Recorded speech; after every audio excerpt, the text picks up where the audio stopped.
Imaginação é o modal de transporte mais eficiente que existe. Porque ele te leva do ponto A ao ponto B, tanto no espaço quanto no tempo, num átimo de segundo, sem nenhuma emissão de carbono. Pensem o que pode fazer a imaginação das pessoas, né? Agora, para que esta nova geração tenha cada vez mais imaginação, nós vamos precisar que cada uma dessas pessoas, e isso a escola é um fator fundamental, as empresas também, nós temos que, vamos dizer assim, de alguma maneira, inocular nessas pessoas 3 características que levam à imaginação. E que a gente pode resumir dizendo assim: nós todos precisamos ser CEOs das nossas vidas. E por que isso? Porque você precisa, para ter imaginação, ter simultaneamente curiosidade, entusiasmo e otimismo, daí o nome CEO. Só pessoas que têm curiosidade, entusiasmo e otimismo são capazes de imaginar. Portanto, de usar esse modal fantástico que é a imaginação, né? Eu cada vez mais acho que as escolas estão destruindo a imaginação através da educação formal. E acho que as empresas estão, por aversão a risco, até hoje, pelo menos, de alguma maneira, penalizando ou eliminando a imaginação dentro das organizações, em função de que nós todos estamos mais preocupados com o fim do mês do que com o fim do mundo. E dentro dessa visão curto-prazista, não nos sobra muito espaço para a imaginação. Mas sim, você tem toda a razão.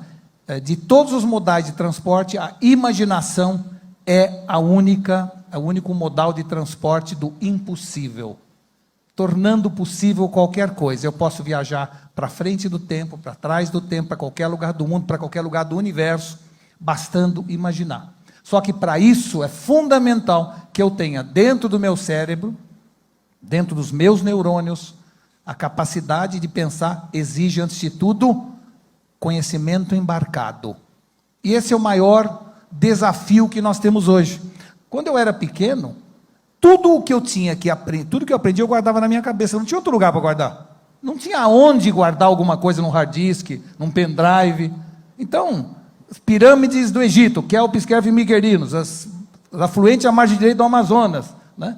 Quais os rios que banham a Mesopotâmia. Tudo eu guardava na minha cabeça. E por que eu guardava na minha cabeça? Os neurônios, sem que eu mandasse, começavam a fazer sinapses. E eu passava a ter insights, ideias, começava a imaginar coisas a partir desse conhecimento embarcado. Hoje, graças à internet, nós temos muito mais informação disponível. Só que tem uma coisa, ela está no celular, ela não está na nossa cabeça. E no celular ela não faz sinapse. Ela não é capaz de criar as ideias que permitam a imaginação. Então nós corremos o risco, ao não colocarmos mais na cabeça toda aquela informação que antes nós punhamos, de passarmos a ter um índice enorme de indigência cognitiva. O que faz com isso? Faz com que não apenas seja burro, tapado, né, ignorante, não. Faz com que a gente não consiga imaginar. E não há nada mais dramático para um ser humano do que perder a capacidade de imaginação. É isso o que torna a gente efetivamente livre. Se eu estiver numa cela de prisão, se eu estiver numa cama entrevado, nada me segura se eu tiver a capacidade de imaginar.